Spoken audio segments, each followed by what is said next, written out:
The question that we are asking on this special broadcast is Pakistan no longer, the security forces no longer in control of Balochistan. And remember, Akhtar Mehengal, former chief minister of Balochistan, somebody who's the president of the Baloch National Party, he said that Pakistan does not control an inch of Balochistan anymore.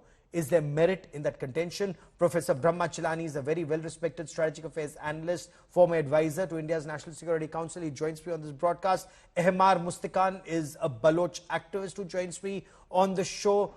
Munir Memon is a senior journalist who's tracking developments on the story. He joins me on the show from Pakistan. And Munir, is this a major lapse as far as the Pakistani security forces are concerned? Are they no longer in control of Balochistan? 2 strikes have taken place within a week, sir. First of all, Gaurav, thank you so much for inviting me over. Firstly, I'd like to condemn this act of terrorism, and I wish the Indian panelists also condemn this act, because any act of terrorism is not acceptable, either it's in Pakistan or any place in the world. Talking about the Pakistan security grip on the areas of Balochistan and KPK, first of all, I'm telling you, these ambushes are so weak that terrorists have to just create ambushes. Rather than Pakistan army, why don't you also tell the people of India that how Pakistan army has killed BLA terrorists in last 2 days? Many of the terrorists have been killed of BLA in last 2 days. Not only BLA, but also other terrorists who were quite active in Pakistan, in different regions of Pakistan. These terrorists were eliminated across Pakistan. And why not you are quoting only BLA data? You're just suggesting that BLA is just stating that 214 army people were eliminated. Why don't you also project the similar data which ISPR is showing? If you do not share that data parallel, that means that somehow the Indian media is propagating BLA's agenda. If BLA's agenda, you think a terrorist outfit agenda can be projected like this, sir, then why not Pakistan also? Sir, I asked you if Pakistan army was in control or not, given that there have been 2 major attacks and the Pakistan army. I want to bring in Ehmar Mustakan. Ehmar Mustakan, Munir says this is a terror attack that has taken place, and in this terror attack, the terrorists were killed, they were neutralized, and it's a big success for the Pakistani security forces. Thank you, Gaurav. I welcome the Baloch Spring. This is the spring that the Baloch people have been waiting for 77 years. The Baloch Spring has arrived. No one can turn back the clock of history in Balochistan. I pay my respects and tributes to the 12 BLA Sarmachars who laid down their lives in the train attack. We are going to attack them every day. Every form, every way. There is no escape for them. I am asking them, I'm telling them that there is no way out for you now in Balochistan. There is the second attack, which I'm very proud of the Baloch Liberation Army. Every Baloch is very proud of the Baloch Liberation Army. I have called upon my people to give every month 10% of their income to their national defense I want army. to bring in Professor Brahma Chilani. I want to keep this quick and conversational so that we can cover a lot of ground. Professor Brahma Chilani, is the Pakistan army no longer in control either of road or rail? First, the Jafar Express was hijacked. The Baloch Liberation Army claims they've killed 214 Pakistani army personnel. The Pakistan army claims they've only lost 25 or 26. Now the Baloch Liberation Army claims they've killed 90. The Pakistan army, or at least information that's coming from Pakistani media, seems to indicate that only 5 or 6 have been killed and 35 have been injured. What's the ground reality in your appreciation, sir? I think one of the headlines in today's Dawn newspaper speaks for itself. The headline is, "Self-serving politics and power-hungry officials have left Pakistan on the brink of collapse." In the last 24 hours, there have been, according to the Pakistani media, 4 separate attacks in Balochistan targeting security personnel. The ambush attack on a Frontier Corps convoy, then 2 security personnel were killed in the Gumbaz area. Then there were attacks on checkposts in Kalat and Kesh districts, And in the fourth incident, a police station in Noshki came under attack. Now, these series of attacks coming close on the heels of the daring train ambush underscore the increasing frequency of high-intensity attacks by Baloch groups. It's clear, especially since last year, that Baloch insurgency is gathering momentum, and in recent weeks, we have seen Baloch insurgents carrying out a series of daring attacks. I expect that things are going to really heat up for Pakistan and Balochistan. Oh, so you expect things are going to heat up even more. Before I bring in Munir, I want to bring in my colleague Shivani Sharma, who joins us for more on this. And Shivani, you've been speaking to your sources on both sides of the border. What's the latest information that we have? Because as Professor Brahmachalani pointed out, these are the high visibility attacks that have taken place, whether it's on Jafar Express or this convoy. There have been multiple attacks in the past 72 hours in KPK, in Khyber Pakhtunkhwa and in Balochistan, where several Pakistani security forces personnel and civilians were killed, including one in a mosque. Gaurav, there is a spurt of these attacks in Pakistan, especially in Balochistan and also the Pakistan and Afghanistan border. We are getting inputs of multiple such attacks, and especially after the Jafar Express attack, this is another big attack that happened today on the convoy of the security forces of Pakistan. Here, I must bring out a fact that on 2nd of March, we had reported about the declaration that the Baloch Liberation Army had made, that all the smaller groups will be now combining. They brought out a decisive war agenda, which had multiple techniques of their guerrilla fight revival, usage of more technology, usage of more weapons, the advanced weapons they might be procuring, and the way they've been fighting. So they have already declared an offensive that is lethal in nature and much larger in magnitude. And the multiple attacks that have been happening after this declaration are very much evident that how the Baloch Liberation Army is now escalating its attacks on the Pakistani security forces, and the Pakistan security forces, especially in Balochistan, are falling weak in front of BLA and the allied groups. And these they may admit it, they may refuse to admit it. Even if we go back, Munir Memon, all the way back to 1971, even when the Pakistan army was surrendering Dhaka, in West Pakistan, newspaper headlines was, they'll fight on for victory. But perhaps we expect the current generation to be smarter and not under the control of the ISPR. But be that as it may, does this attack also indicate that the Baloch Liberation Army has access to better intelligence and operations? They knew number of personnel on board the train. They knew about the convoy. They were able to strike both times. Both times, the impression is, even in the section of the Pakistani media, that your security forces were found wanting. Gaurav, they strike twice and you're saying that they got good intelligence. Pakistan strike them for hundreds of times, Pakistan army, and you're not giving credit to them. Isn't that injustice? I also want to respond to Mr. Amal, what he said, that this Baloch Spring, now it's 77 years, and this Baloch Spring has arrived. I tell Amal Saab, this Baloch Spring will not arrive in next 700 years also. You know what the sentiments of Balochistan right now, what the sentiments of the Baloch people, they are just saying, I just went and met with few people. They said that, please don't call them Baloch Liberation Army, just call them BLA, because Balochis cannot be like that. Balochis cannot attack someone who is fasting. Balochis cannot attack someone in ambushes. Balochis are so daring, so upright that they do not want such kind of cheap tactics to claim themselves they are Baloch. These are not Baloch. Sir, how much propaganda will you do? I mean, I fail to understand. There have been a series of deaths. Your army has just, an explosion has taken place. Instead of asking your army tough questions, I fail to understand why is Pakistan not waking up. But fair enough, be that as it may, it's your country, your army, the army's funeral. Ahmad Mustakan, you want to respond that Balochis would not attack Pakistan army when Pakistan army is fasting? Sir, they are our worst enemy. They are enemy of our future. They are enemy not only of our lives, but also of our honor. They don't know our psyche. We, as the little children, are taught by our mothers. Then, when a devil comes, don't be afraid. Fight the devil and go inside the stomach of the devil.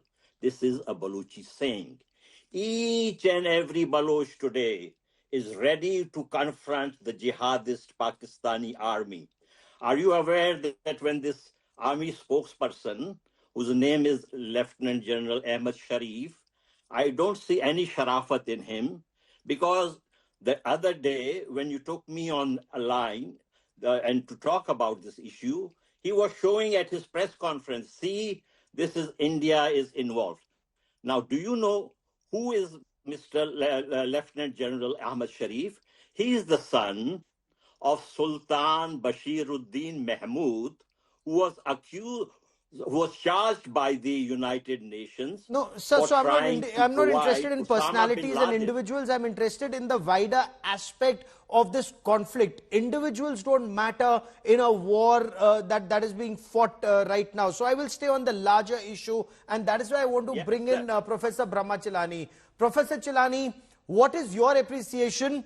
The Baloch Liberation Army seems to have better intelligence and they're more nimble-footed. They seem to be better in operations. If they're able to hijack a train, if they're able to target a convoy and melt, into the mountains once again, what does this show about the Pakistan army? They have a core headquarters in Quetta. The 12th Corps is based there, and somewhere down the line, they seem to be, very flat-footed in their response.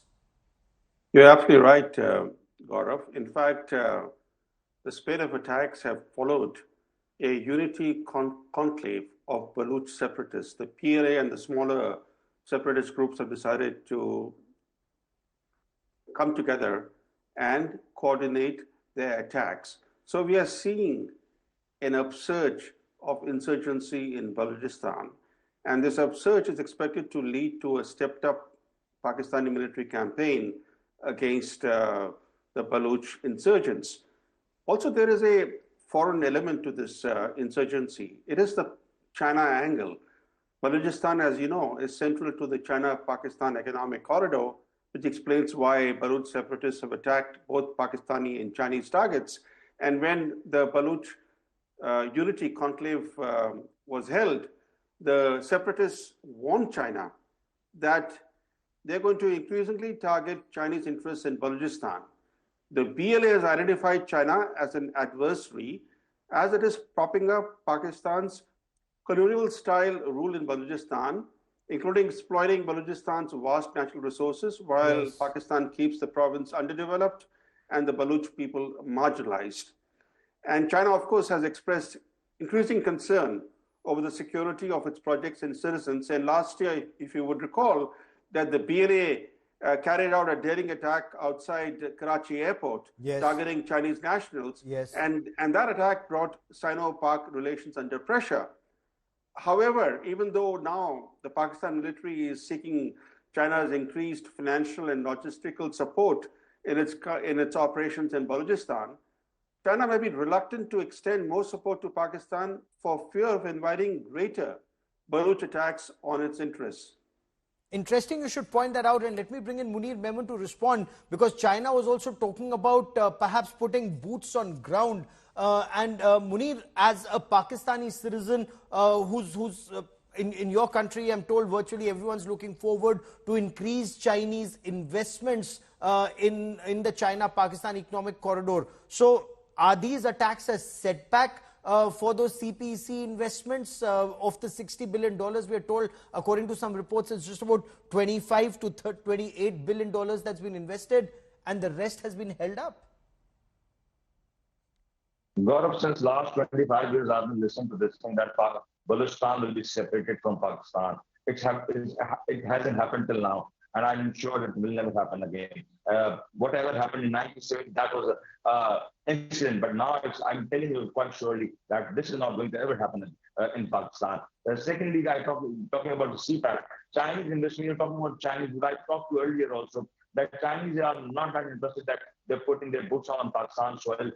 Yes, there are terrorist attacks. Yes, there are some issues in Pakistan, but the Chinese investment is there. Recently, Gwadar Airport has been inaugurated, and it was inaugurated in a way that it was highly celebrated across Pakistan and China. Now, international flights. Okay. You know, it remains to be seen how many people come to that airport, how many flights land on that airport. There are reports in Pakistani media, Munir, that there is no water, even electricity for that airport comes from Iran. You know, that would raise many questions. But Ahmar, Mustaqan, Baloch liberation fighters have said and repeatedly said China is fair game in their war of independence. Now, when journalists like Munir Memon or when Pakistanis say there is no way that Balochistan can ever become independent, it will never be Bangladesh 2.0. Is Bangladesh 2.0 a pipe dream, sir? No, sir, it's not a pipe dream. It is becoming a reality, as you can see. We are Baloch. We can never be suppressed, no matter how strong the adversary is. We are going to win. We are the David who are fighting two Goliaths. One is the jihadist Pakistan military, and the second is the PLA. And we are going to defeat them. And we don't give any right to the United States to call us terrorists. The United States itself is the biggest terrorist in the world. And I would like to please clarify here that the biggest separatists are the Punjabi military generals of Potohar. They don't want to look at this guy, Asim Munir. His roots are in Jalandhar, and he is, you see, anxious to wage jihad against India. He is anxious to wage jihad in Balochistan. And when they come to us, we are going to send them to heaven so they can enjoy their lives with 77 virgin angels and 22 beach bottom boys. Okay, I want to bring in Professor Brahmachalani once again into this conversation. Sir, when China, when China-Pakistan economic relations are at their lowest, when the strategic ties, they claim they're very strong, Professor Chilani, are those relations actually strong? Will China actually put boots on ground? Or if their civilians have been killed, whether it's at a Confucius Center or at the Karachi airport or at a dam, at the Dasu Dam or at multiple other locations, they would dare not put boots on ground. Well, China has expressed increasing concern over the security of its projects and citizens, saying that further Chinese investments in Pakistan hinge on creating a more secure environment. But China doesn't want to put its own security personnel on the ground in Balochistan, because that will clearly give the impression to all in Balochistan that China is aiding the occupation of Balochistan. Or as it is, China's security footprint in Balochistan is increasingly obvious, and that's one reason why China is inviting attacks by Baloch separatists. But look at the bigger picture, Gaurav. Today, the situation of Pakistan, both economically and politically, is quite dire. And to make matters worse, Pakistan is facing a likely travel ban by the Trump administration.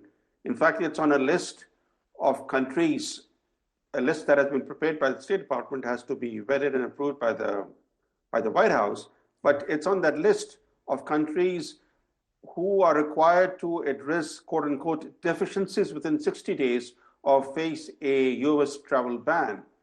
So given these realities and given what's happening in Balochistan, if the leadership in Pakistan were wise, they would seek to address the historical grievances, the political and economic marginalization, and the human rights concerns in Balochistan, which are at the root of the Baloch problem. Or just look at things that are never, for example, even recognized in the media in Pakistan or in the international media. The Baloch culture is very distinct culture. The Baloch language has been completely marginalized in Balochistan. Yes. There's an attempt to crush the Baloch identity in Balochistan. How does the Pakistani state expect the Baloch people to tolerate Pakistani rule when even the identity of the Baloch people is sought to be crushed? And it's systematically being crushed. And I want, Munir Memon to respond to that. But before I come to you, Munir, I want you to listen in to Maulana Fazlur Rahman, the JUIF chief and a member of the National Assembly. Before all of this happened, before that Jafar Express was hijacked, before this VB-IED attack or the vehicle-borne improvised explosive device attack on the convoy in Noshki, what did he say? That there are 6 to 7 districts across Balochistan where the writ of the Pakistani government and the Pakistani state does not run at all. If they declare independence, there would be a separate country. What is Pakistan doing? He's putting some tough questions to the Pakistani state. But is everything being brushed under the carpet? Listen in. Balochistan के 5 से 7 अजला इस position में हैं कि अगर वो आज़ादी का ऐलान कर दें तो अगले दिन अक़वाम मुत्तहिदा में उनके दरख्वास्त को कबूल कर लिया जाएगा और पाकिस्तान को तक़सीम तस्वुर किया जाएगा। बलूचिस्तान के 5 से 7 अजला इस पोजीशन में हैं कि अगर वो आज़ादी का ऐलान कर दें तो अगले दिन अक़वाम मुत्तहिदा में उनके दरख्वास्त को कबूल कर लिया जाएगा और पाकिस्तान को तक़सीम तस्वुर किया जाएगा। Munir, you want to respond to what is being said about the control or lack of it of the Pakistani state in Balochistan? Gaurav, first of all, I couldn't hear that voice, but I know what we have said actually. It's not about that thing. If you say there is no control, then why these ambushes have been created? These BLA terrorists or any other terrorists, they are just hiding anywhere in Pakistan and in different spots. They do not have an inch of land anywhere in Pakistan where they just claim it's their own territory. If there is no writ of government, there is no control of government or no control of Pakistan army, then they must be having occupying certain area of Pakistan, which they do not have it anyway. Neither TTP have, neither BLA have. What they are doing, they are just brainwashing the innocent Baloch young people, and they're using them and giving them money and using them. That's it. They do not have any territory. They do not have any camp. Any weaker camps were last in 24 hours were targeted, and many of these terrorists were killed in Pakistan. Well, MR Mustaqan, you want to respond? If the Baloch army was so strong, what area are they controlling? They control no area. It's a hit and run. They hit, and then, as some of the Pakistani commentators were saying on social media, like rats, they disappear in the mountains. No, sir. How can they call us rats? We are, this brigade, Majid Brigade, is meant to fight and die. They never want to run away. What kind of propaganda are they doing? They are, please listen to me. When you talk, I don't interrupt you. And this, I think this Mr. Memon, he is from Sindh. So I will appreciate if he be a little careful in what he's saying, because we are also in Sindh. Do you see this Baloch, whether they are in Sindh and whether we are in southern Punjab? Sir, is that a threat he's asking? Go on, respond both of you to each other. We are all over the area. This is our homeland. Punjab will have no say in our homeland. We are going to defeat Punjab. Sir, are you trying to threaten me? Please say that. I'm not a squander like you that who's running away from Pakistan and doing anti-Pakistan propaganda. I'm not like you. I'm not coward and afraid like you. Are you trying to threaten me? Please tell me. What do you want to hear? No. Okay, one by one. Gentlemen, let's stay on the substantive issue. Let's stay on the substantive issue. There are no threats that are being issued, but at the same time, I want our guests to stay on the substantive issue that we're discussing. Go on, MR Mustaqan. Respond to the fact that, Pakistan says these are terrorists. They may succeed once, but there is no way that Balochistan can ever be an independent country. This is our dream. This will come true. Like when Vietnam was waging a war against the United States, the US thought the Vietnamese will be crushed. That did not happen. When their own military, this jihadist military, went to correct the genes of the Bengalis, it was on March 25 when they launched the Operation Searchlight. I am saying this is the Baloch Spring. I am appealing to them to please leave Balochistan peacefully. It is in their interest. If they want to have friendly relations with us, with like equal humans, equal Okay. people, we are willing to have that with them. But not this way. They have been trying to be our masters by holding guns on our head. This the Baloch people have never accepted. The time has come Let me for get us Professor to fight. Brahmachalani to respond to that. Whether Baloch talk of freedom, is it even possible in 21st century? Can there be a Bangladesh 2.0 or a couple of these hit and run strikes like targeting the Jafar Express or a military convoy? Clearly, Pakistan Army, Professor Chilani, it's a nuclear weapon state. They have a very strong army. They have air force. They have fighter jets. They have armed drones. There is no way that Baloch fighters can take on the might of such a strong army, sir. Your appreciation. The fact is that the Baloch fighters have kept the Pakistan military bogged down in Balochistan. Balochistan is Pakistan's largest and richest province in natural resources. The fact that the Pakistani military is mired in what they call counterinsurgency operations in Balochistan and increasingly unable to forestall attacks indicates that Baloch insurgents are getting their act together, they are coordinating the attacks, and they are going to bring the Pakistani state under increasing pressure. And I think it's time for the Pakistani state to start addressing human rights concerns. There have been widespread reports of enforced disappearance, Yes. extrajudicial killings, and torture of Baloch activists and civilians by the security forces. This has created a backlash against the Pakistani state. There has to be a freedom of expression and assembly in Balochistan. Otherwise, there can be no return to peace in Balochistan. It's very clear. The writing is clear on the wall. The establishment in Islamabad has to read the writing on the wall. Okay, very powerful words, and I want Munir to listen to what Akhtar Mengal also said, because Akhtar Mengal is former Chief Minister of Balochistan. He heads the Baloch National Party, and he said very, very frankly that not an inch of the province is under the control of the Pakistani state. He says Pakistan has lost this war completely and irreversibly. Pakistan dismissed our words of caution as empty threats. Pakistan fueled a system of oppression, of looting, and of bloodshed. That Pakistan government and political parties in Pakistan contributed to the genocide of the Baloch people.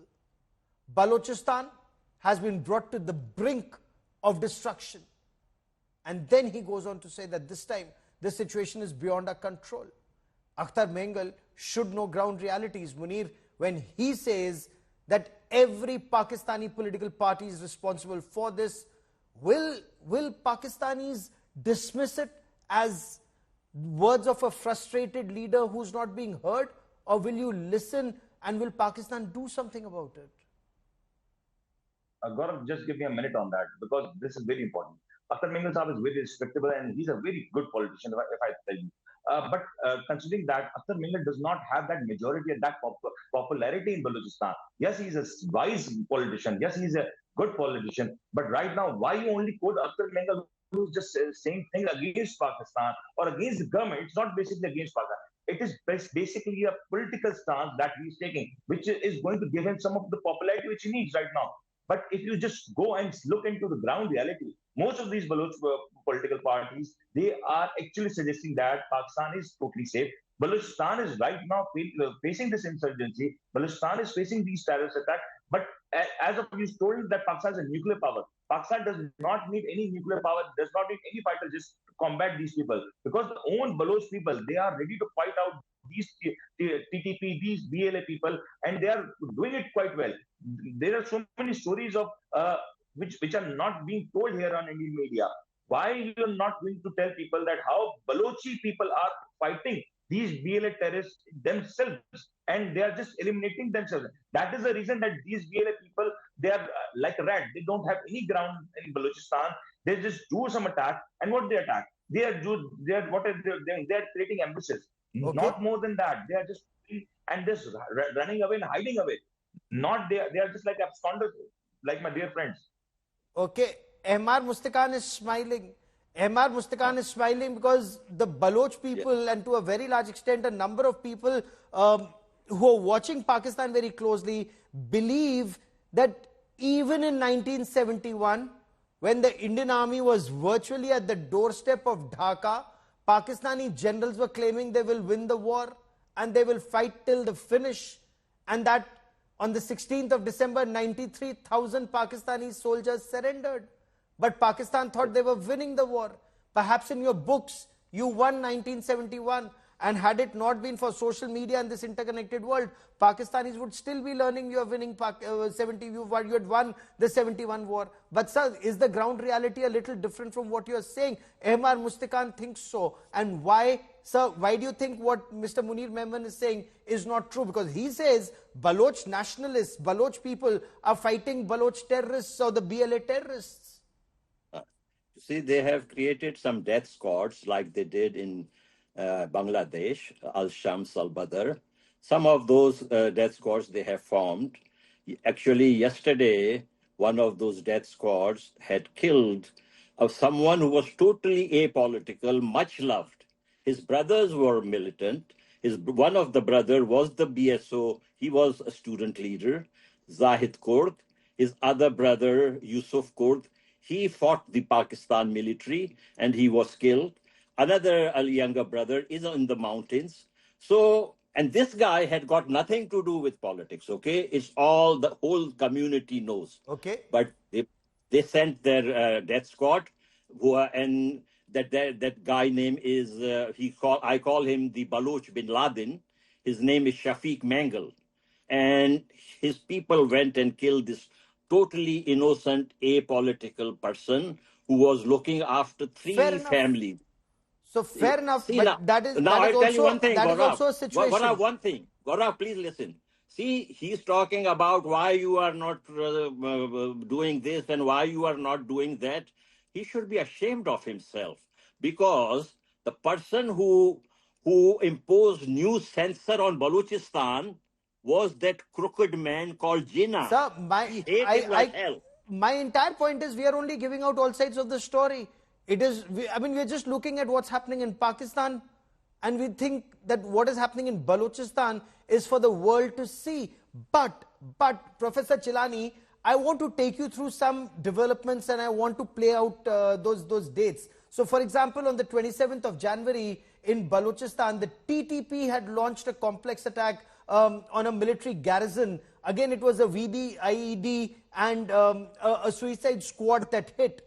On the 3rd of March in Kalat, a female suicide bomber attacked a Frontier Corps convoy in Kalat. On the 4th of March in Bannu KPK, there was an attack on the Bannu Brigade headquarters. TTP targeted the brigade headquarters with first that car bomb and then a raid by suicide bombers. Then on the 7th of March in North Waziristan, there was a raid in which 3 Pakistan Army soldiers were killed. On the 9th of March in Khurram, there was an ambush in which 5 Pakistan Army soldiers were killed. I'm sure Munir Memon is aware of all of these. Then on the 9th of March in Bolan in Balochistan, Baloch National Army targeted 7 Pakistani soldiers. They were neutralized. Of course, on 9th of March in Bajor in KPK, there was a massive IED blast and a Pakistani convoy was targeted. We all know what happened on the 11th of March with the Jafar Express. We know of the attack on the TTP headquarters, the TTP targeting a base of the Pakistan Army yesterday, and this VB IED. So Professor Brahma Chilani, is 60% of Pakistan not in control of the Pakistani state, as Pakistani political leaders are saying in KPK and in Balochistan, sir? Gaurav, the entire Pakistan, apart from Pakistan's Punjab province, is undergoing marked unrest. There is discontent across Pakistan in the non-Punjabi sections of the Pakistani state. That is the ugly reality that faces the establishment in Islamabad. As far as Balochistan is concerned, the forcible annexation of Balochistan in 1948, that forced accession, remains at the root of the Baloch problem for the Pakistani state. And then the marginalization of the Baloch people, the heavy-handed military operations by the Pakistani security forces, which have further alienated the Baloch people and fueled the insurgency. These are the obvious factors that have created this Baloch problem for the Pakistani state. And the irony of ironies is that instead of addressing the root causes, the Pakistani state is actually exacerbating the root causes by doing exactly the same things that have fomented the insurgency. Today, the chickens have come home to roost for Pakistani state, and we will see in the coming months and coming years that the Baloch problem will heat up in a noticeable manner for the Pakistani state. Is that one of your major apprehensions, Munir Memon, as a Pakistani journalist? Is that an apprehension that several Pakistani analysts are also talking about? This situation will go from bad to worse in the coming weeks and months, sir? This is only going to happen in the Bollywood movies, nothing in reality. Because now when you're quoting that these attacks being carried out on Pakistan Army, why don't you also quote the number of Pakistan Army strikes that have been made against these terrorist camps? Why are you not telling the people how professionally and how capable is Pakistan Army, that within that 24 hours, that great ambush, that great conspiracy of Jafar Express would totally eliminated, and now you still have to claim that what BL is saying, not believing on the media reports, not believing on the actual ground footage, is that how Pakistan Army professionally eliminated these terrorists almost less than 24 hours. So that also says how professional Pakistan Army is, and let these terrorists come and try their hands on Pakistan defense soil. They will only get a befitting response, and they will not be spared for an inch of space in Pakistan. Either it's Balochistan, either it's CPEC, either it's Sindh or Punjab. It's not about Punjab, it's not about Sindh, it's not about Balochistan. I tell you one thing for sure, Balochistan is reality. This is not going anywhere. I tell you, CPEC reality is not going anywhere. It's just going to be progressing and developing every day. Even last time when I was in your show, I told you that sir, you've been telling me that for a very long time, and those are very noble thoughts. But even China has stopped investing money. China is giving Pakistan a dressing down every day. And Ahmar Mustaqan, is there merit in Baloch fighters saying that Chinese are fair game, whether it's in Gwadar or elsewhere across Pakistan? Yes, of course. You see, just as I said, the attack on the Pakistan military is kosher. It's kosher for the Baloch. Anywhere, everywhere, we are going to attack them. Okay? Please, I'm making it very clear. And I'm asking them now to leave very, very honorably and don't create more mess for yourself. This is what I'm telling them. And they have to listen to our voice. This is the voice of 30 million Baloch people. You cannot fool us for so long. You cannot suppress us for so long. And the Chinese, you see, the Chinese should have some senses. They should talk to us. They should talk to the peaceful neighbor like India. They should have not to deal with these rogue generals. You know what? Okay. He said this is a professional army. I will agree with it that this is a professional, so professional. There's the only army in the world that owns the country. This is an army which has got 40 billion in business enterprises. You see, 50 different enterprises. Fauji Foundation, Shaheen Foundation, Bahriya Foundation. Interesting, you should point that out. Very interesting, you should point that out, and perhaps that's also a point to ponder. Pakistan is not just fighting on multiple fronts in Khyber Pakhtunkhwa, in Balochistan. We are told there are fires that are simmering in Sindh, in Pakistan-occupied Jammu and Kashmir. You've just had one Pakistani terrorist killed very close to Mangla.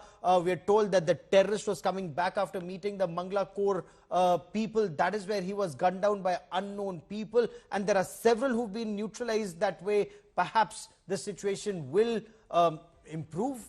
There are apprehensions it could take a turn from bad to worse. But we'll be tracking that story very closely. Professor Chilani, Ehmar Mustaqan and Munir Memon for joining me here on this India Today special broadcast.